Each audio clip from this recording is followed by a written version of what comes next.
Maintenant, qu'est-ce qu'on a? Années 80-90. Oh, c'est marrant ça. Ça fait cuisine là. Le damier comme ça. Et vive l'intelligence collective, tout à fait.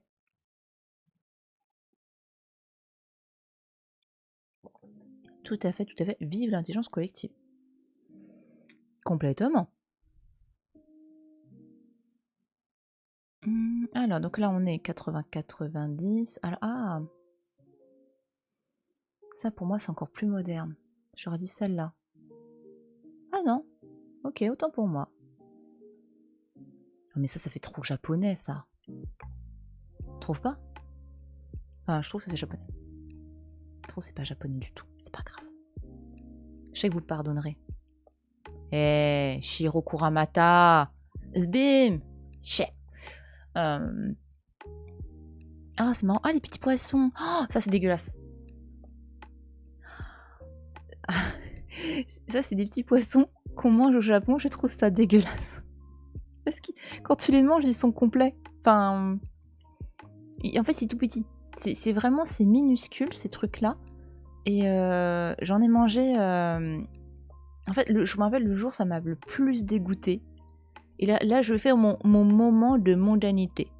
Quand j'étais au Japon 2 fois. Et la première fois, j'étais en fait invitée en tant que chercheur.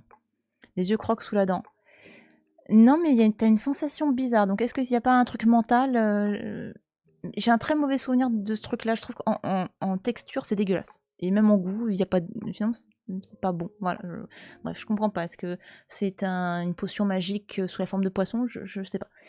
Et du coup, c'est quand j'étais la première fois au Japon. J'étais invitée en tant que chercheur. En fait, j'étais invitée. Enfin, c'est plutôt lui qui s'est ramené, qui a ramené son buffet et tout. En fait, j'étais à une comment on appelait ça? J'étais dans une... On était plusieurs chercheurs, voilà. On était plusieurs chercheurs regroupés du monde entier, on était tous ensemble, et dans une sorte d'université, voilà. C'était une semaine de transition avant qu'on retrouve, enfin qu'on aille voir nos labos respectifs. Et quand l'empereur a su qu'on était là, on était on était dans une fac qui était juste à côté de sa résidence d'été, et du coup, l'empereur, il est venu. Il est venu en mode, tiens, vas-y, je viens vous voir les chercheurs du monde là, et on va se faire un petit buffet. On va trinquer à la bière, tranquille, voilà. Et il est venu, et il y avait un buffet, mais je crois que j'ai jamais vu un buffet comme ça. C'était incroyable, c'était magnifique. Il y avait des trucs délicieux, hein, mais je me rappelle à un moment donné, il y avait ça, dans une sorte de grosse... une sorte de grand plat, et tu te servais de ce truc-là. Et tu vois, dans ma tête, je me dis, non mais... Juste moment bizarre où je me suis presque cru, enfin bon, la comparaison elle est horrible, mais je me suis presque cru, tu sais, dans Indiana Jones quand il bouffe des trucs dégueulasses. Et je sais pas si t'es... Parce que j'en ai eu plusieurs fois de ce type de poisson, parce qu'ils aiment bien en mettre parfois dans le riz et tout, pour un petit peu pour... Enfin, dans certains restaurants, tu peux en trouver parfois. Et je trouve pas ça bon du tout. Enfin, je sais pas, il y a un truc... Je compatis. Oui, merci de compatir. En tout cas, la bière était bonne. On a trinqué à la bière. Voilà, avec le gentil empereur. Le vieux. C'était quand c'était le vieux monsieur. C'était pas le fils. Voilà. C'était très sympa. C'était rigolo. J'ai bien mangé quand même. J'ai quand même bien mangé. Donc voilà, donc il y avait ces trucs-là dégueulasses. Sardine séchée, c'est de la sardine du coup? Je crois que c'est de la sardine. Je sais pas, ça ressemble... je suis pas sûre. Alors, donc Shiro Kuramata. Donc c'est du 86, aluminium, sardine séchée, faux papillon en tissu. Alors il met une sardine séchée, mais il met pas un vrai papillon. D'accord. Et la coccinelle aussi, elle est vraie. Voilà. Mécanisme d'horlogerie sur panneau de mélamine. Cette pendule est symbolique d'une des tendances qui prévaut dans le travail de nombreux designers des années 80. Un goût pour des objets dont la dimension poétique est mise en avant par des matériaux insolites. Plume, papillon. Ces éléments se trouvent associés à des matières plus ordinaires. Mélamine. D'accord. Ouais. Donc de nouveau, on retrouve un peu cette période d'insouciance. La période années 70, c'est fini. C'était une période où on se dit tiens, faut arrêter de déconner les gens. On fait du do it yourself, on fait du bois, on revient à des choses naturelles. Les designers, parfois, il y en a, ils ne créent même plus. Ils sont dans des réflexions autour de l'urbanisme. Comment améliorer le quotidien des gens. Comment penser, en fait, global. Là, on essaie de fuir un petit peu le côté arrêter de penser qu'à vos gueules. Essayons de penser autrement. Essayons de penser aussi pour la planète, quoi. Enfin, voilà. Donc, il y a une prise de conscience. Voilà. Je pense que c'est le terme le plus élégant que ce que je dis depuis tout à l'heure. Il y a une prise de conscience que consommer beaucoup, jeter beaucoup, eh ben, c'est pas bien. Voilà. Sauf que là, on est dans les années 80 et on recommence. On recommence la consommation, ça va s'amplifier dans les années 90. Je fais partie des gens qui ont grandi entre les années 80, la fin des années 80 et les années 90. On est quelqu'un quand on consomme, on est quelqu'un quand on a des possessions, on est quelqu'un quand on mange de la viande. Alors qu'aujourd'hui, on commence à se dire non, c'est pas parce que tu manges de la viande que t'es quelqu'un de riche. Enfin voilà. On est dans une période où les années 80, 90. Ouais, c'est le retour de la consommation, il n'y a pas d'autre mot. C'est peut-être même pire que les années 60, pour dire. C'est vraiment institué, il y a la démocratisation de la télé, des médias, les magazines qui vraiment vont accentuer cette manière de vivre. Donc attention, là, je dis ça, c'est facile de dire ça aujourd'hui, 30 ans après. Je remarque que je juge autant mon époque aujourd'hui. Mais en tout cas, on replonge dans cette envie de consommer. Et en même temps, là, voilà, on a aussi des éléments un peu poétiques comme ça qui montrent quand même que cette prise de conscience, elle n'a pas disparu, qu'on a encore ce besoin de... voilà, on va peut-être essayer de faire autrement, les gars. Mais bon. Pour moi, ce serait ça, années 4... Ah, j'hésite. Ouais. Non, c'est plus 2000, ça. Ouais. Ah, donc c'est ça. C'est quoi ce petit machin, là? On dirait un petit... Tout à l'heure, on parlait de Wall-E, là. Il a l'air pas mal, lui. Hein. Par contre, là, hop là, on le met par terre. On reste logique. Hein, on aime la physique. Ça pourrait faire un truc pour des fécateurs, ça. J'aime la logique. Oh, c'est trop mignon. Oh, la lampe bi. Donc, tu sens, ils se prennent... T'as l'impression qu'ils sont en roue libre, les designers, là. Ils te foutent des papillons... Là, s'il y a un spécialiste du design qui me regarde, il dit mais bon, qu'est-ce qu'elle raconte comme connerie celle-là? Non mais voilà. Là, tu te demandes qu'est-ce qu'il prenait, quand même. C'est la lampe Shadok. Mais oui! C'est tellement ça! Mais complètement. Ça ou Beetlejuice, je sais pas. Le what the fuck total. Voilà. Donc là, tu sens qu'ils sont en mode ok, vous voulez pas respecter la planète? Tiens, regarde ce que... Tiens, regarde ton époque comme elle est random. C'était les années what the fuck. Ingo Maurer, Allemagne. Porcelaine, plastique, acier. Objet iconique à sa création, cette lampe de table est toujours éditée aujourd'hui. Il y a des gens qui ont ça chez eux. Mais même la musique, ça l'a calmé, tu vois. Non mais, faut que je regarde le prix de ce truc-là. Attends, non mais il faut qu'on regarde ça, la lampe Bibi. Attends, je vais regarder ça. La lampe Bibi. Lampe. Combien de i? Bibi. Bon, Bibi. Je suis sûr que je l'ai mal écrit. Putain, je l'ai mal écrit en plus, merde. Attends, combien ça coûte?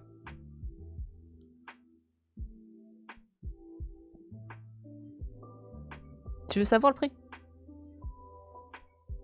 Est-ce que t'es sûr que tu veux savoir le prix? Moi, je suis pas sûre que tu veux. Allez, je vais faire du shopping. On a plein de sous à me prêter. Ah, mais là, il t'en faut beaucoup, là. 900 balles. Ah, je te jure, 970 balles. Oh, les chips, là. Ah là, les faucheuses et Toutatix et chips. Bah voilà, bravo. Toutatix, Celtic et la faucheuse, vous vous cotisez pour me l'acheter. Contre les chips. C'est incroyable. Oui, pardon, j'aurais dû jouer au juste prix, je suis désolée. En fait, ça m'a tellement perturbé. 970 €. Voilà. Donc, ta poule. Voilà, on est d'accord. T'aurais dit plus? Ah ouais? Bah ouais, non, si, c'est vrai que t'as des trucs, ça dépend. Pas possible, mon banquier va pas être d'accord. Bah oui. Mais non, mais si tu fais, c'est pour l'achat d'une lampe bibi, il va faire, ah, si c'est pour l'achat d'une lampe bibi, allez-y, allez-y. Je pense qu'il te dirait cash ça, quoi. 1250. Ah, on n'a pas les mêmes prix. C'est un investissement. Ouais. Oui, c'est sûr. Oui, parce qu'il y a des choses que tu peux revendre sur le marché, tout à fait. Bah, après, il y a... Oui, c'est vrai. C'est vrai que tu as des choses... En fait, c'est juste que, fondamentalement, comme ça me plaît pas, forcément, j'ai eu un jugement de valeur. Tout à fait. 900, c'est sur Amazon. Non. Oh. Est-ce qu'il est sur Vinted? Ah non, tu aurais dit 1250. Bon, on n'est pas si loin que ça. Ça va. En magasin, c'est peut-être. Après, encore une fois, ça dépend des éditions. C'est toujours la question de l'édition. Est-ce que là, c'est neuf? Est-ce que tu as des choses qui sont... Enfin, tu as des pièces de design, je rêve de m'acheter, mais elles sont tuées sur des tarifs type 7000, 8000 €. Ça fait... Enfin, c'est des très très beaux fauteuils qui ont l'air mais méga confortables. Bon, voilà. Mais comme c'est des rééditions, notamment des IMS, il y a un fauteuil que j'aime beaucoup chez les IMS. Voilà, c'est forcément ça. Mais là, en fait, ouais, moi, c'est le principe de la lampe. Je pense que j'ai moins de problème à mettre une belle somme quand c'est un fauteuil ou autre, mais une lampe, je suis peut-être un peu plus... Surtout une lampe de bureau. Un lampadaire, ouais. Mais une lampe de bureau, je suis peut-être moins... voilà. À ce prix-là, je veux que le créateur vienne en personne expliquer son idée derrière la création. Ah bah, il pourrait en plus. Bon, par contre, on va peut-être lui payer à bouffer et tout. Mais pourquoi pas? Pourquoi pas? Attends, ouais. Il faudrait. Ce serait chouette. Ah non, c'est toujours édité aujourd'hui. Elle reflète le goût de plusieurs designers des années 80 pour des matériaux singuliers, comme la plume. Elle est où la plume? Ah non, d'accord, c'est un exemple. Oh là là, ce que je me dis, j'ai pas eu de plume. En même temps, ça ressemble à une poule, c'est pour ça que je me cherchais le... Qui sont utilisés avec dérision et poésie. Oui, non, si, voilà, tout à fait. En fait, moi, c'est le naturalisme des pieds de poule qui me gêne, là. Je pense que c'est ça que j'aime pas. Je préfère à la rigueur la sardine avec le papillon sur la... Et encore. Joker, en fait. Ouais, c'est vrai qu'on s'y attache à Bibi. On s'y attache. Des créations originales, réjouissantes et délicates font le succès de cette décennie imaginative. Ouais. C'est vrai. Ça, c'est vrai qu'on a des... on retrouve beaucoup de couleurs à cette époque-là. On retrouve de la couleur, des... Alors, après, tout ce qui est représentation des choses, là, ça fait très naturaliste, ou alors parfois, c'est un peu plus abstrait. Ça dépend des designers, évidemment. Bibi. C'est aussi ça, un nom de pseudo? Bibi. Du coup, là, 80... bah, c'est Newson. Donc ça, c'est Mark Newson. C'est marrant, ça ressemble... ça, là. C'était qui, déjà? Quand il disait que ça ressemblait au corps d'une femme. Et que j'étais vexée. Quand même. Alors, Mark Newson. Voilà, meuble Pod of Drawers. Donc c'est un prototype. Mark Newson, c'est un des rares... Enfin, maintenant, c'est très très fréquent, mais il y a 10 ans, peut-être même 20 ans. Entre 10 et, allez, on va dire 15 ans. Newson, c'est l'un des rares designers à avoir vendu de son vivant une pièce qui a coûté, je crois que c'était 1 million. Non, pas 1 million. C'est 1 million?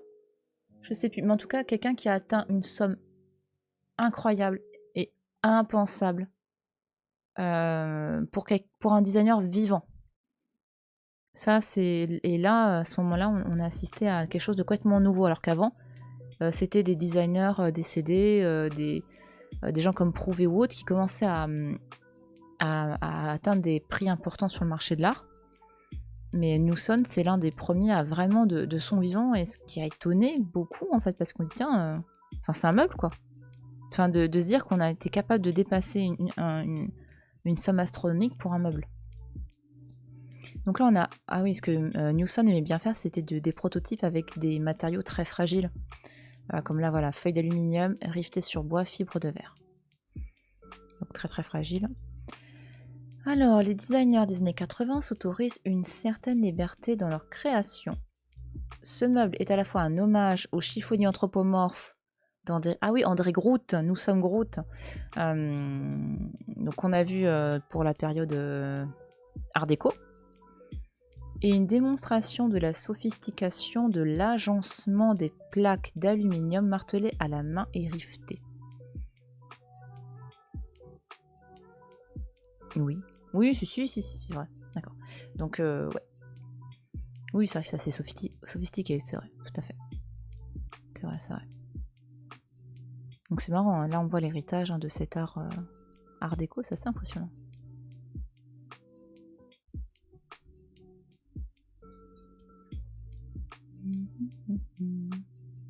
Attends, qu'est-ce qu'il manque la table là? Ah, et c'est là. Bah pour moi ce serait celle-là alors. Non? Ah, décidément. Bah c'est ça alors. Hop, c'est marrant. Ah, comme ça on met de la petite bibi dessus. Voilà.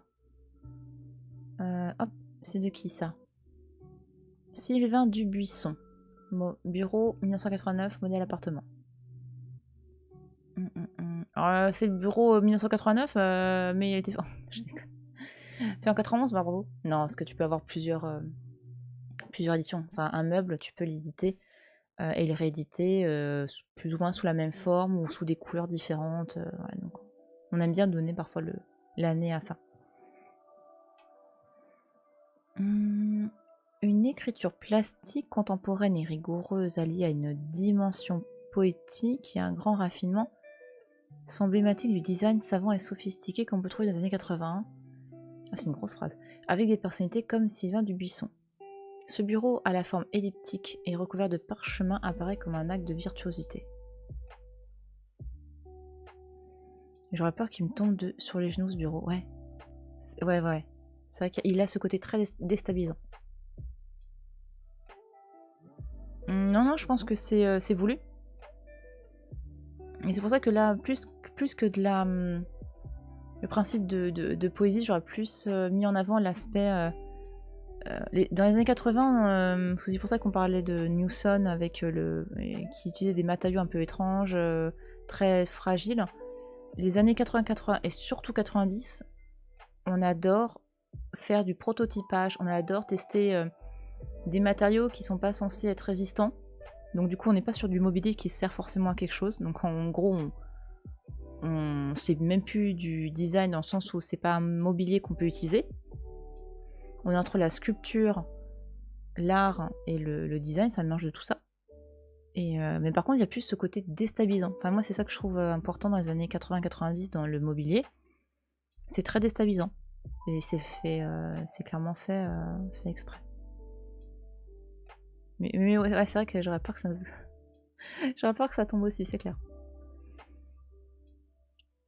Il nous manque, je crois, la chaise. Bah, pour moi, ça c'est Zekeli, ça. D'accord. Ça m'étonne. Bah, tu vois ça. Ah mais grave, mais il a que 3 pieds ce fauteuil. Et on retrouve ce côté déstabilisant, je pense. Voilà, à mon avis, c'est ça. Tu vois, c'est pareil là. Est-ce que tu t'assierais ouais. Sur ça?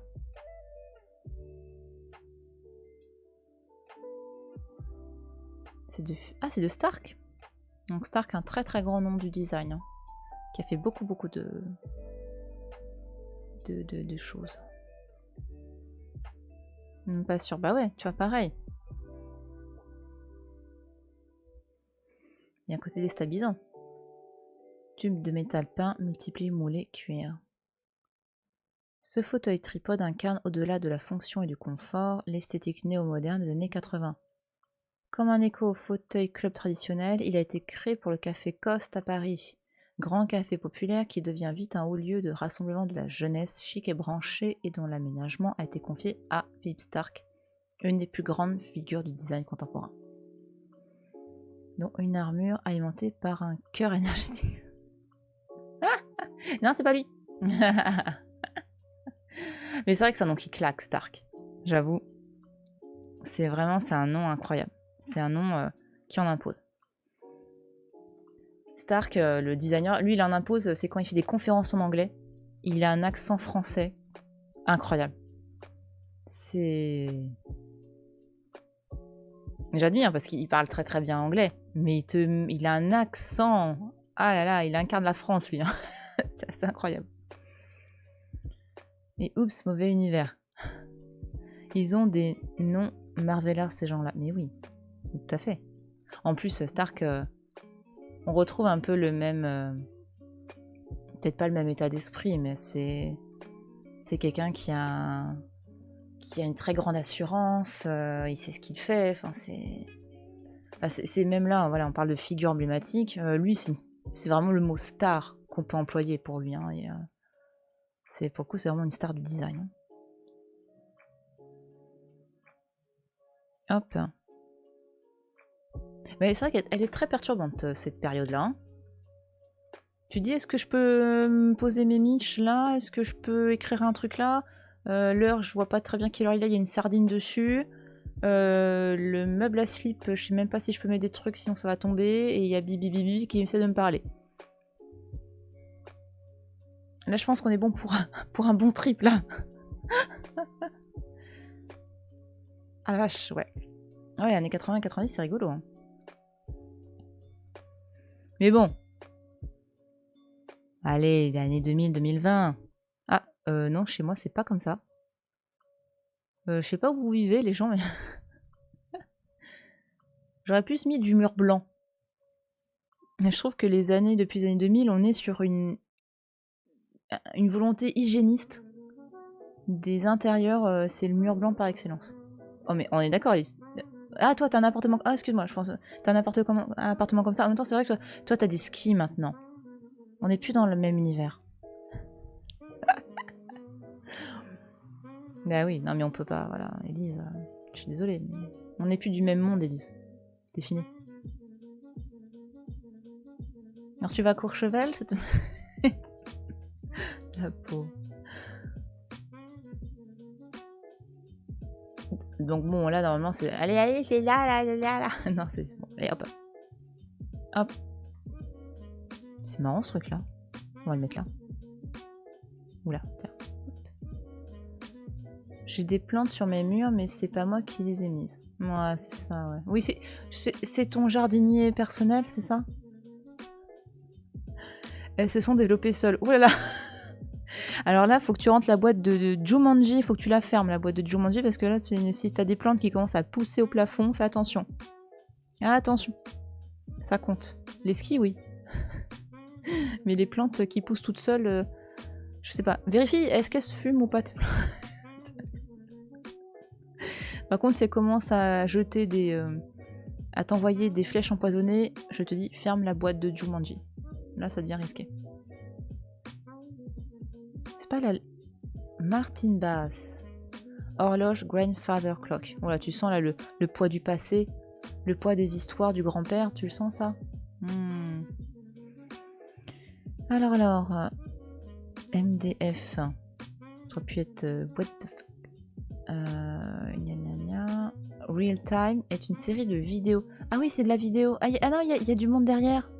C'est pas lui qui est Plancous derrière, c'est une vidéo qui tourne avec l'heure, je crois. Je crois que j'ai déjà vu... Enfin, si, je suis sûre de l'avoir vu au musée des Arts Déco, et je crois que c'est ça, je crois que c'est une vidéo, ce truc-là. Donc c'est une série de vidéos imaginées en 2009 mettant en scène des acteurs indiquant l'heure. Ici, le petit film tient lieu de cadran d'horloge. La vidéo montrant un homme actionnant lui-même les aiguilles de l'horloge. Oui, je me souviens de ça. Le concept real time, dont fait partie Grandfather Clock, constitue une nouvelle étape dans le travail de Martin Bass, désormais à la frontière entre design et performance.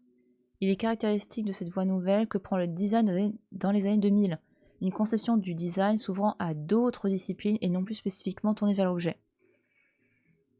Ouais, bah là c'est le développement de ce qu'on a vu dans les années 80-90, sauf que là ça prend une dimension peut-être un peu plus...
mais ils introduisent de nouveaux matériaux comme le bambou, et les éléments sont façonnés dans un atelier romain spécialisé dans le travail du bronze, selon la plus pure tradition des techniques artisanales d'orfèvrerie.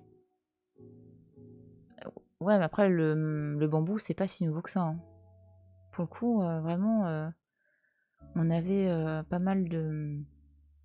Enfin, c'était utilisé aussi dans la mode, dans les années 30-40. Enfin, voilà, c'était quand même un matériau...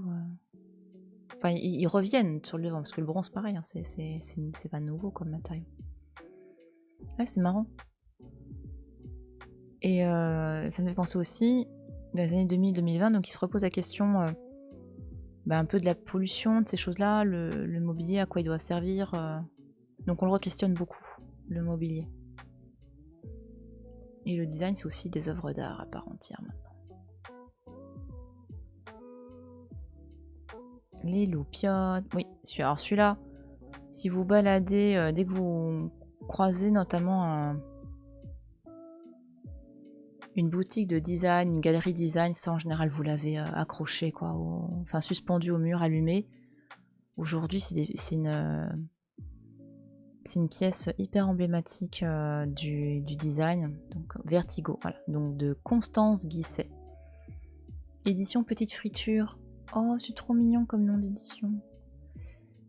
France 2010. La suspension Vertigo est un bel exemple des objets de design qui font le succès de maisons d'édition comme Petite Friture, qui se développent vers 2010 et de leur collaboration avec de nombreux nouveaux talents du design. Ces suspensions est également caractéristique des objets aériens, animés et accueillants imaginés par Constance Guisset. Ouais, c'est vrai que c'est rigolo ce truc, parce qu'en plus il peut... Enfin, pas tous, mais j'ai une mémoire qu'il pouvait bouger. Un petit peu. Hop.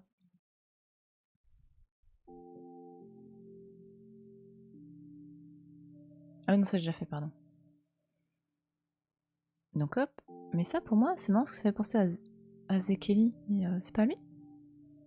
Ah non. Constantin... Schrick. Schrick. Schrick. Je sais pas le dire. Elle est sympa en tout cas. C'est quoi en bas? C'est du... Ah, c'est du béton.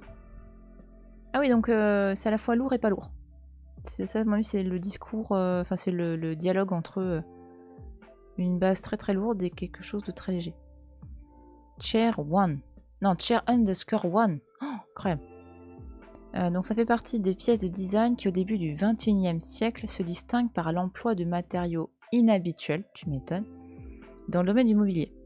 Donc c'est une pièce marquante par l'usage du béton, matériau de l'architecture, la recherche d'un langage formel renouvelé, mais aussi l'expérimentation de matériaux inédits ou de nouveaux procédés de fabrication sont l'apanage du travail de Constantin Schrick.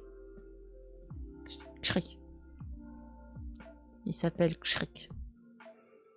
T'imagines un binôme Groot-Schrick. Ce serait drôle. D'accord, d'accord. Mais ouais, c'est rigolo. Vraiment, ce truc-là...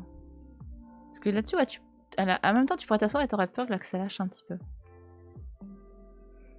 Mais le but, c'est un peu de perturber les pièces de design de cette époque-là aussi. Hein. Enfin, de notre époque. Il nous manque la table, c'est ça? Bah du coup, c'est la fameuse qui me saoulait depuis tout à l'heure. Alors, qu'est-ce qu'elle a, cette table? Jean-François Tintian. Cette table est emblématique des travaux menés par Jean-François Tintian sur la façon de détourner des procédés industriels au profit de l'univers domestique. Elle est réalisée en carbure de silicium, un matériau utilisé en astronomie pour des instruments d'observation, comme les miroirs des satellites de grande dimension. Ah, c'est rigolo. C'est le matériau et le mode de production même qui donnent naissance à l'objet. Partir des procédés de fabrication et des processus liés à la production industrielle est une tendance de plus en plus courante chez les designers de la génération de Jean-François Tintian. C'est ouais, carbure de silicium, aluminium galvano-anodisé. C'est marrant ça. C'est rigolo. Paysage de table. Ah, c'est marrant les couleurs aussi là. C'est une jolie table. Hop là, on va la chaise à côté. Eh ben, on a tout là. On a tout, on a tout. Et on a... Ouais, on a fini. On n'y croyait même plus, hein. Incroyable.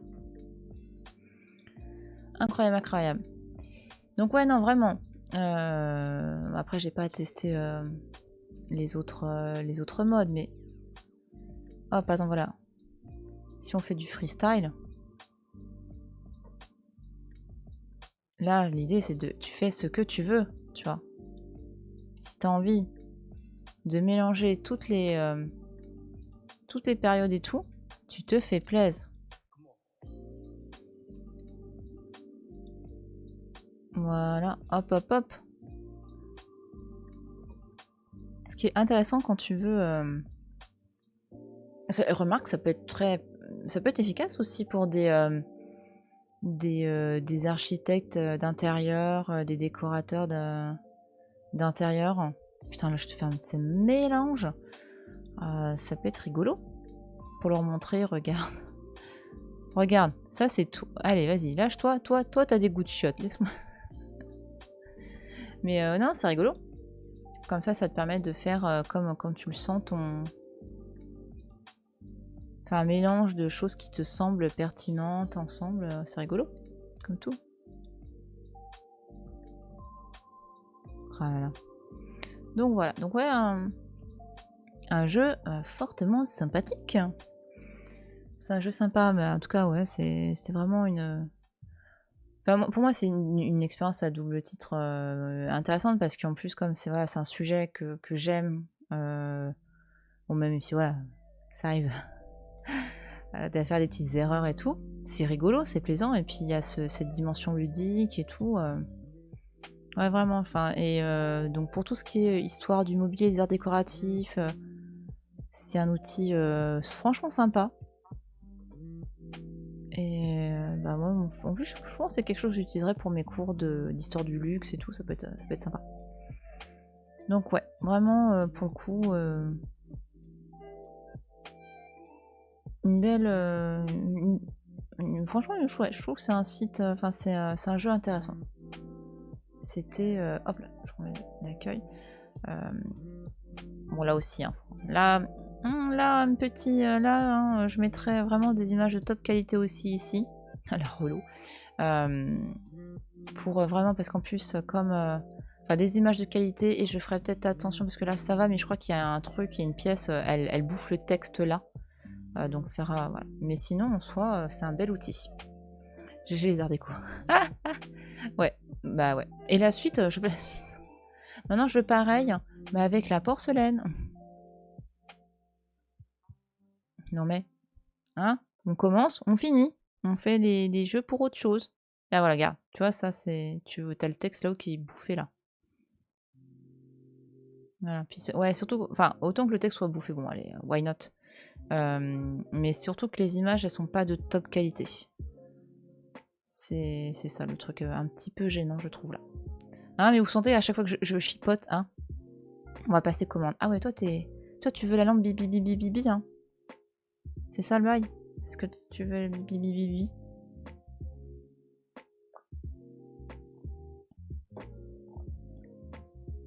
T'es comme ça. Je te félicite pas. Hein.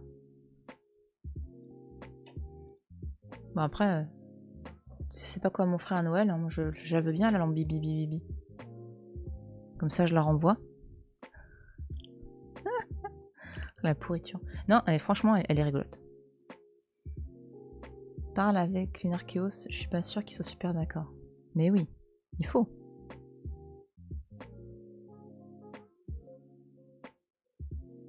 Il faut aller. Bon, allez, on n'a qu'à dire que Lunarchéos nous offre à tous une lampe bibi bibi bibi.